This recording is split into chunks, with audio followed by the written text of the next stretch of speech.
It's been a couple of years of quiet luxury this, stealth wealth that, and old money whatever else. And finally, it seems as though the tides are turning. And is that loud luxury I see on the horizon? I want you to think about brand monograms, lots of logos, bold colours. Let's talk all about this and also why it's happening. Guys, if you are new here, my name is Cassie and I'm a self-diagnosed luxury addict. I put out videos on Mondays, Wednesdays and Fridays, so if you like luxury fashion, then you're probably going to love it here. So head down there, subscribe, turn on the bell, become a member of our luxury addicted family. When are we going to rehab? Never. I also have a Substack in case you want a written content. Loud luxury. It's all about excess. We're talking branding, unapologetic logos, maximalism, confident styling. It also tends to get a bad rep, okay? Because it's always seen as too over the top, a lot going on, too much for the eyes to focus on, and dare I even say, tacky. Its intention is to command attention in one way or another, okay? And that could be statement jewellery, layered high on top of each other. It could be bold, saturated colours, the brand logos all over your bag, or embellished little, I don't know, chains on your boots. Jackets with hardware, glistening as you walk, exaggerated silhouettes, even over-accessorising to the point that it even starts a conversation. However, for the last 2 years, we know the subject of all the conversations has been quiet luxury. What is that? It's a neutral palette, it's muted tones, it's very sort of, like different shades of brown and the beigeification of everything. It is a focus on simple, high quality pieces that are going to last a lifetime and a rejection of overly sort of trendy and colourful pieces. Dainty jewellery. It's mainly actually gold jewellery. Why is that a thing? But that sort of happened as a bit of a culmination of everything that, the stars aligned. For a trend to become this big, the stars have to align just right. And let me tell you, astrology came to play that day because it was 2023. We had the final season of Succession and everybody was talking about the fashion of, a fictional, insanely wealthy family and dissecting that. We had Sophia Richie's wedding, which also happened to play into this, and a load of other factors that meant that quiet luxury took over everything. And what made it even more controversial was the fact that to a lot of people, this isn't a trend. This is just the way I dress. There's nothing trendy about this. There's nothing, a trend implies that it has a time and then it sods off. So, there was a talk about that bit. There was also a lot of controversy over the fact that it's wealth signalling, the old money of it all, right? Only wealthy people dress like this. And the conversation around that was like, actually, only a certain type of wealthy people dress like this. Or wealthy people actually also like logos, or whatever. It was this very sort of, I don't need to have a logo because it's if you know, and it's Laura Piana. It absolutely took over everything. And that is from styling that you see on social media, brands' runways. It didn't even cover fashion, it covered beauty. It was a phenomenon that really took over everything. And then on the complete opposite side of the spectrum, you've got loud luxury. This is early 2000s Y2K obsession with the monogram, which really, I feel like Louis Vuitton was #1 name on that list, okay? It was the Louis Vuitton Murakami, it was all of the collaborations, it was the Steven Sprouse graffiti on the bag that was a monogram bag that then had the brand name graffitied on top of it. It's huge watches, right? If you remember the time of the Jacob & Co watches, they were that big. I'm not joking, it was the size of a sodding saucer that a cup would sit on. It was also the time when the Hublot Big Bang was such a popular watch amongst celebrities and, other sort of media personalities, whatever. I'm not gonna lie to you, still an excellent watch, still very high on my list, will be knocking that off by the time I'm 6 feet under. But that was more of like a 2000s sort of era. If you even think of, let's go back to 2017, Alessandro Michele's Gucci and the popularisation of brand t-shirts. It's just a solid t-shirt that had Gucci on it. Yeah, and guess what? It took us all by storm and we were all loving it. Logo belts, okay? How could we forget the Gucci Mama logo belt? Last but not least, Fendi Feeler. Now, I pray that we never get quite to that point again, but you never know. However, something is bubbling up. Something that seems quite familiar in 2025. I've got a few examples of this. One most recent one I think that we have to talk about is the rise of the Poochie Girl summer. Now, yes, if you are into fashion and, you know, you keep up with the it's always been a Poochie Girl summer. It's always been a Poochie and Mizoni summer. They are resort wear brands. This is quite literally where they thrive because of the brand's DNA. It's also been a resurgence of brands like Roberto Cavalli. What is Roberto Cavalli known for? I'll tell you one thing, not quite luxury. It's bold prints, it's animal prints. These are confident, you know, pieces that do not chameleon into the background. These are pieces to be seen. I came across something that even Gab Waller has been talking about. Sourcing, as we know, she is like the #1 personal shopper in the world.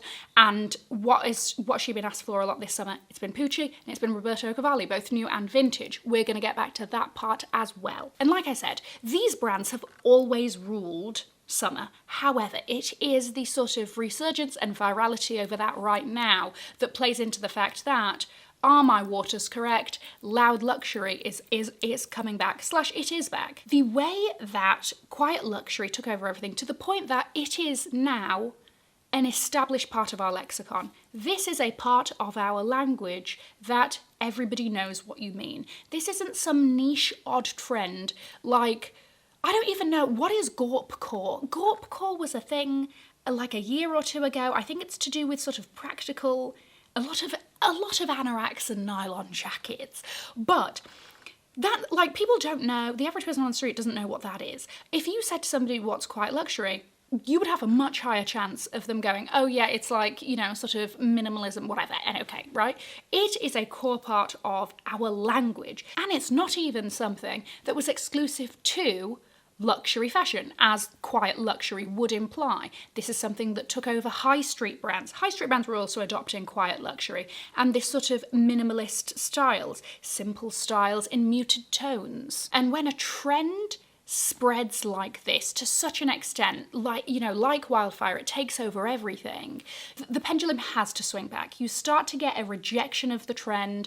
There is a trend cycle graph that sort of goes like this, and when it reaches peak popularity, then you've just got to, like, the opposite just has to sort of happen, especially when it can be such a dramatic swing. So then we have the reverse happening. It starts to get pushback. Our runways that were beige a couple of seasons ago are starting to get a little bit more colour back into them.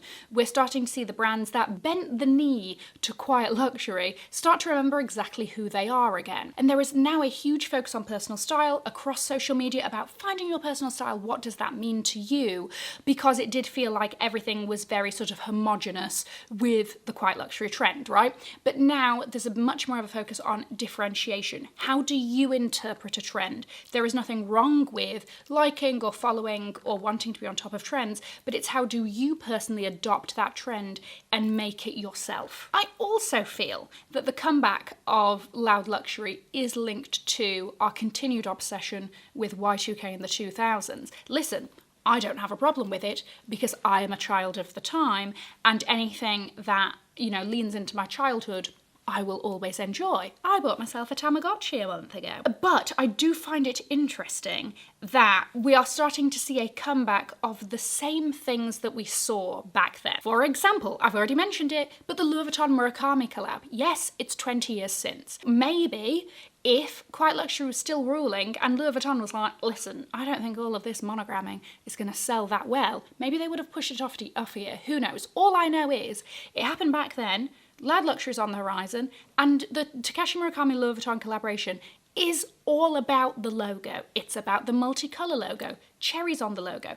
None of those pieces were in any way muted or could be described as quiet. I also have some other brand examples of this sort of direction that we're going in. New Celine is an excellent example of this. Absolutely monogram covered all over the Triomphe logo, very sort of Goyardy, Louis Vuitton canvas-esque, canvas Celine bags that they haven't been doing this sort of like over-the-top monogramming for a long time. It's usually in the smaller pieces. They're doing these in big bags. It's very unapologetic.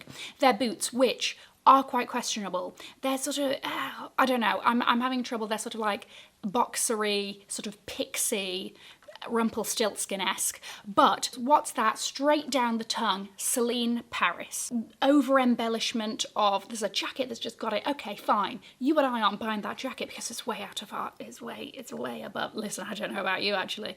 If you buy that jacket, you just have to tell me. That is all I ask. But you've got this jacket, the sleeves are absolutely covered. It looks like the bridge of that bridge in Paris where everybody puts the locks on. It's that, but on one sodding sleeve of this jacket. Cardigan that has all of this chain detail on the pockets that look almost like charm bracelets. It's wearing 6 to 12 enamel cuffs that have the Celine logo all over them. Up the arm, not just one, not one. If your cuff comes down, somebody might miss it. No, it's hello, here is a sleeve of cuffs that all say Celine on it, take it or leave it. Very sort of superhero-y. Yeah, I might start watching the Marvel movies if they gave us a bit more of that. New Givenchy, fair enough. The majority of this collection is not logoed, but the piece that is a pair of boots that have Givenchy Paris right across the ankle. I lied, there's more than that piece. There's also these sorts of mesh pieces that, again, straight across the top, Givenchy Paris. They wouldn't be pumping out these a year ago. I would say Dior re-releasing the J'adore Dior top. This is a recognisable top. This is not a, even slogan t-shirts like the We Should All Be Feminists top. If you didn't know Dior, you wouldn't know that that was a Dior top. But the J'adore Dior is so well known with Y2K and the early 2000s, and it just says the brand name there front and centre. We haven't really had the resurgence of logo t-shirts for a nice stretch of years there because we've been wanting the complete opposite. Versace's latest collection, which fair enough is a bit more of like a greatest hits of Donatella, once again, nothing quiet about it. It is chain detail and studs and sequins and crystals and baroque up the wazoo. Why do I keep saying up the wazoo in my videos? Okay, that needs to be nipped in the bud. Even watches. Let's take a brand like Cartier, which, again, with all the quiet luxury phenomenon, has been the watch brand to buy. It's all about a tiny little Cartier Panthère or a Banois bracelet. It's simple, it's elegant, tiny dainty little watch face. Guess what? The brand has launched new watches for 2025, some of which classic styles, but with bigger faces. The Cartier Tank now comes in a bigger size. Big face watches are not a quiet luxury thing. They are also releasing the Cartier Panthère, but guess what? Dripped out in diamonds. The tides are turning. Burberry has one of the most recognisable prints in the world, to the point that actually there was a time in the UK where it didn't do well because everybody hated it because it was knocked off so much and there were so many fakes and blah, blah, blah. Now the Burberry check is hot. It's fabulous. They haven't been doing so well, I would say, up until about 6 months ago when they had a nice little turnaround. They remembered who they were. And what did that involve? A focus on the Burberry print, what makes the brand recognisable, what people want from the brand, and it's the check. However, there is a difference between new loud luxury and old loud luxury. I feel like in 2025 it's a little bit more considered, strategic, maybe even curated. It's about mixing those loud luxury pieces with more quote-unquote minimalist pieces.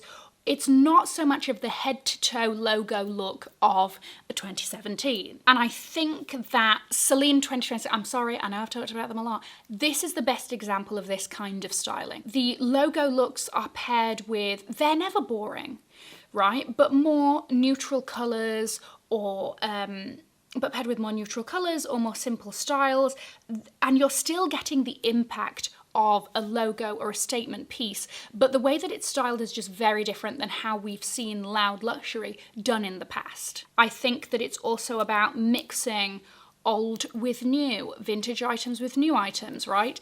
We were talking about vintage Cavalli, people being on the hunt for that. Yes, we're going to see more of these sorts of vintage pieces being paired with a new hot bag, that sort of lens of loud luxury. Now, I am sure it is no surprise to you that I love this trend. We know that I like a Baroque Versace print, or I love a bag that is just so ridiculous it starts a conversation, or it's a bold colour, or I love these sorts of statement pieces in general. But what I like about the Loud Luxury Trend in 2025 is the sort of creativity that comes with it. Like we mentioned, this isn't just let me buy head to toe Gucci monogram and wear it and I'm done. Though that still works in a lot of ways. Listen, if you're gonna be out here head to toe in Gucci monogram, if it's done well, I'm still gonna love it. But it is more about, I think it's opened my mind up creatively to different ways that I can wear a piece, right? Wearing a scarf, not just as a sodding scarf, but as a top, as a belt, you know, wrapping it around the head. I've not done that one. You know, I've got a weird thing with like hats and my hat. I worry that I look like Slash every time. I worry that it is giving too much pirate. But at least I'm thinking about it. Belts.